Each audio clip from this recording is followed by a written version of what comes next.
La girafe est un animal emblématique à tout point de vue. C'est, de par sa taille, l'animal le plus grand du monde.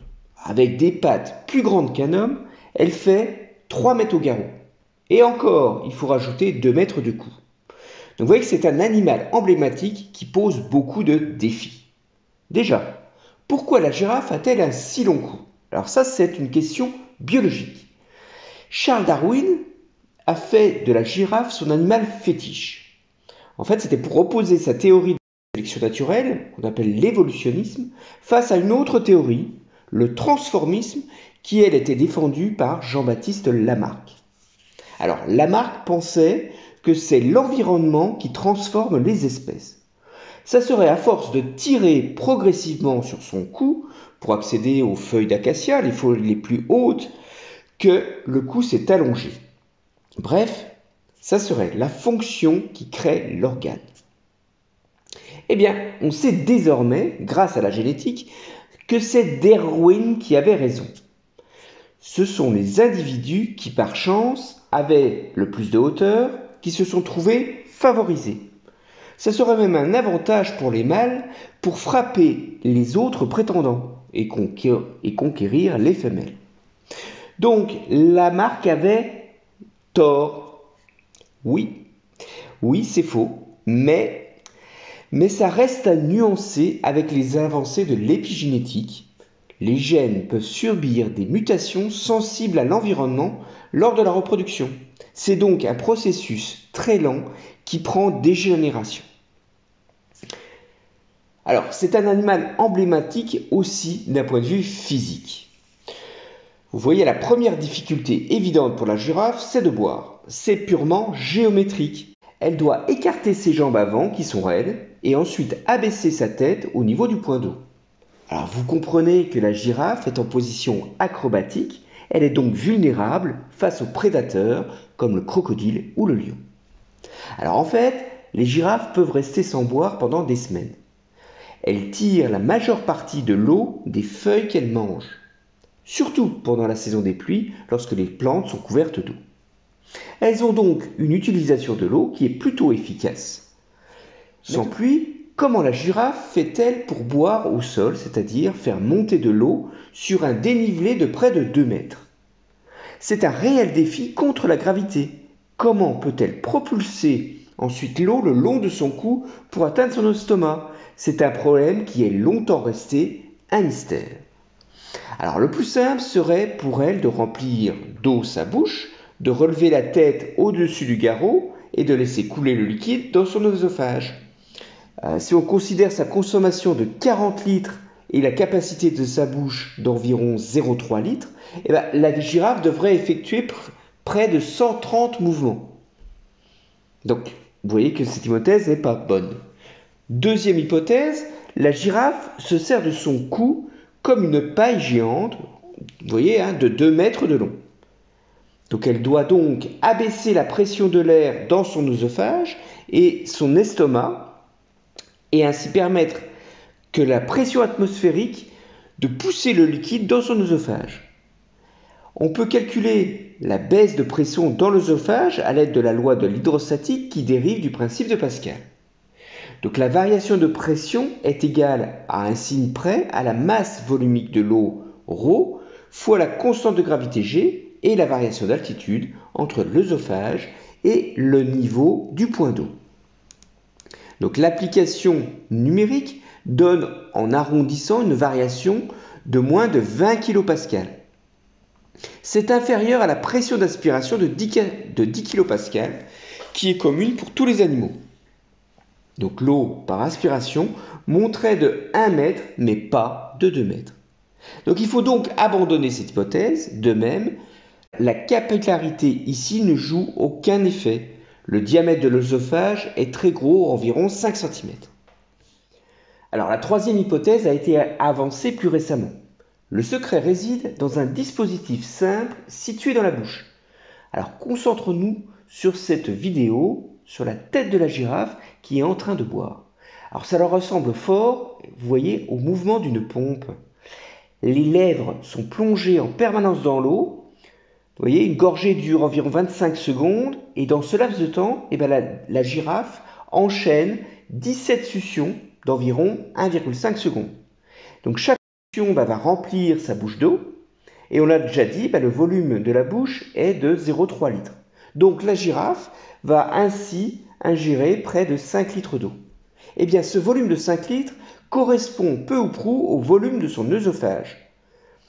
Alors vous pouvez calculer ça, c'est 5 cm de diamètre et un peu plus de 2 mètres de long.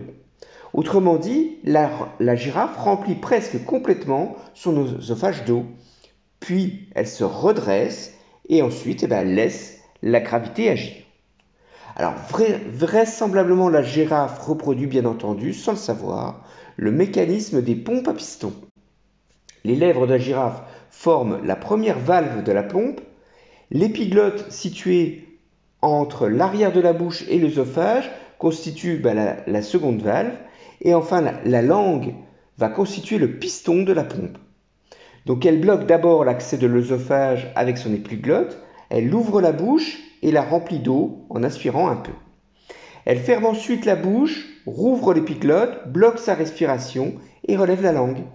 Ce mouvement réduit le volume de la capacité buccale et pousse ainsi l'eau dans l'œsophage.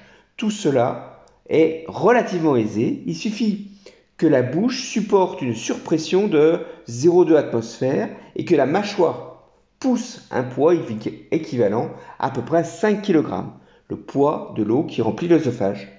Donc vous voyez que ce cycle se répète, faisant passer de plus en plus d'eau dans l'œsophage. Alors à un moment donné, la girafe lève le cou, l'eau se déverse dans son estomac grâce à la gravité et à des contractions musculaires ondulatoires appelées péristaltisme. Alors je vous montre la version mécanisée de la pompe à piston, très utile pour faire monter de l'eau. Au lieu d'avoir une pompe en haut qui aspire, on fait fonctionner la pompe à piston au fond du bassin, ce qui va refouler l'eau. Ces pompes peuvent créer des surpressions pouvant faire monter l'eau à des hauteurs supérieures à plusieurs mètres.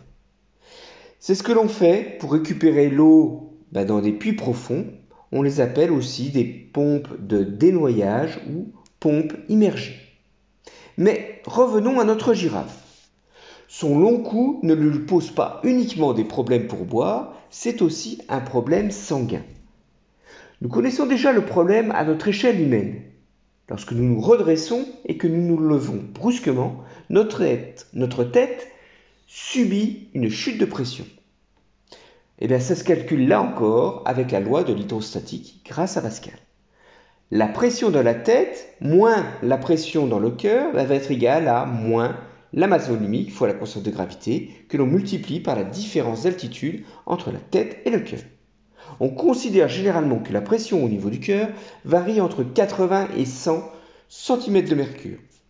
Alors vous voyez qu'ici le système médical n'est pas passé aux unités internationales. Alors on arrondit à 1000 mm de mercure, ça fait automatiquement 1000 torts si on rend hommage à Torricelli. Ou encore beaucoup plus, 133 000 pascal, 133 kilopascal, si on convertit dans l'unité de Pascal. Alors, compte tenu des approximations larges qu'on a fait sur la pression du cœur, on va assimiler la masse volumique du sang, qui normalement est de 1060 kg par mètre cube, à celle de l'eau, c'est-à-dire 1 tonne par mètre cube. On a la variation de pression entre le cœur et la tête, si la tête se relève de 1 mètre, qui va vite être calculée. C'est environ 10 à la puissance 4 pascal, soit 100 hectopascal, c'est-à-dire 1/10 d'atmosphère. Alors, si on considère que cette pression agit au niveau de la tête sur une paroi qui fait 1 cm par 1 cm, c'est-à-dire 1 cm² pour la section, la surface, ça va correspondre à une force, vous savez, pression c'est force sur surface, donc ça va correspondre à une chute de force, delta F, de 1 Newton.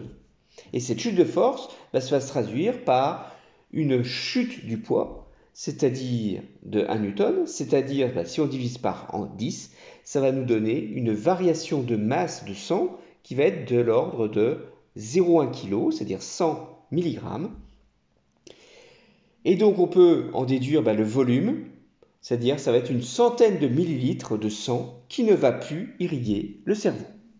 Et donc, ça va se ressentir physiologiquement par des légers étourdissements. On va avoir des papillons devant les yeux. Mais heureusement, tout ça va être transitoire et donc sans danger. La machine humaine est bien pensée. On a des réactions réflexes. On augmente le débit déjà grâce à la pompe, grâce au cœur qui va réguler la pression. Mais aussi, vous avez des systèmes réflexes au niveau les muscles des jambes peuvent se contracter pour augmenter la pression dans le système inférieur. On peut même aider les personnes âgées grâce à des bas de contention.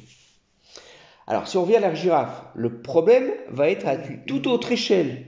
Entre les positions hautes et basses de sa tête, la différence n'est plus de quelques dizaines de centimètres, 1 mètre, mais près de 5 mètres. Donc, vous voyez que la variation de pression du fluide étant proportionnelle à l'élévation, on a des relations linéaires, on va avoir des variations de pression qui vont être 100 hectopascales, soit une demi-atmosphère.